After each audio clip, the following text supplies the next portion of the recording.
நீங்கள் குரூப் 2 எக்ஸாமுக்கு ப்ரிப்பேர் பண்ணிக்கிட்டு இருக்கீங்களா? அதுக்கு பார்த்தோம்னா டிஎன்பிஎஸ்சியில் அது சுரேஷ் அகாடமி மெட்டீரியல் ரொம்பவே பெஸ்ட்டாக தான் இருக்கும்.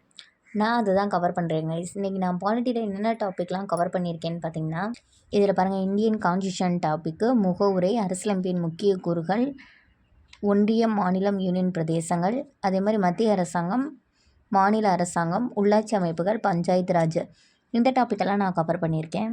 இந்த டாப்பிக்கில் நான் எதுலலாம் கவர் பண்ணேன்னு பார்க்கலாம். மாநில அரசாங்கம், அதில் நான் இந்த A4 ஷீட் வந்து கொடுத்துருப்பாங்க 2019 பேட்சில் ஜாயின் பண்ணவங்களுக்கு, அதை தான் நான் கவர் பண்ணேன்.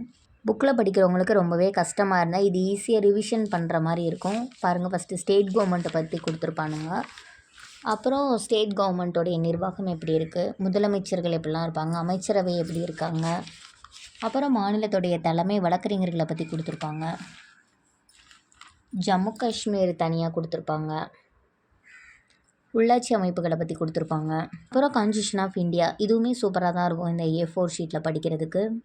நான் ரொம்ப இன்டீரியராக படிக்கிற மாதிரி இருக்கும். மேலோட்டமாக நான் படிக்க மாட்டேன். ரொம்ப புரிஞ்சு படிக்கிற மாதிரி உள்ளக்குள்ளே இன்டீரியராக படிப்பேன். அதனால தான் என் புக்கு இந்த நிலமையில் இருக்குது. இது மத்திய அரசாங்கம், அதுவுமே சூப்பராக எக்ஸ்பிளைன் பண்ணியிருப்பாங்க. குடியரசுத் தலைவரை பற்றி எக்ஸ்பிளைன் பண்ணியிருப்பாங்க. இப்படியே வந்திங்கன்னா எல்லாமே எக்ஸ்பிளைன் பண்ணியிருப்பாங்க. சூப்பராக இருக்கும். இந்த A4 புக்கை வாங்கி படித்தோம்னாலே நீங்கள் கவர் பண்ணிக்கலாம். துணை குடியரசுத் தலைவர் கொடுத்துருப்பாங்க. இங்கே பாருங்கள், பிரதமர் கொடுத்துருப்பாங்க. புக்கு ரிலேட்டடான கொஷின்லாம் கேட்டிருப்பாங்க. எல்லாமே இதிலே நம்ம கவர் பண்ணிக்கலாம்.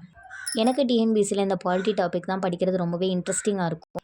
இந்த டாபிக் பார்த்தோன்னா ரொம்பவே ஈஸியாக வந்து நம்ம கவர் பண்ணிடலாம். அதாவது மத்திய ஊழல் கண்காணிப்பு ஆணையம், மத்திய புலனாய்வு ஆணையம், இது பார்த்திங்கன்னா மத்திய தலைமை கணக்கு தணிக்கையாளர், லோக்பால் லோக் ஆயுக்தா, தகவல் அறியும் உரிமை சட்டம் 2005, மனித உரிமைகள் ஆணையம், கீழே வந்தால் நுகர்வோர் பாதுகாப்பு ஆணையம், இதெல்லாம் இந்த மாதிரி தான் இருக்கும். பெண்களின் முன்னேற்றத்துக்கு ஃபைனலாக லாஸ்ட்டில் கொடுத்துருப்பாங்க.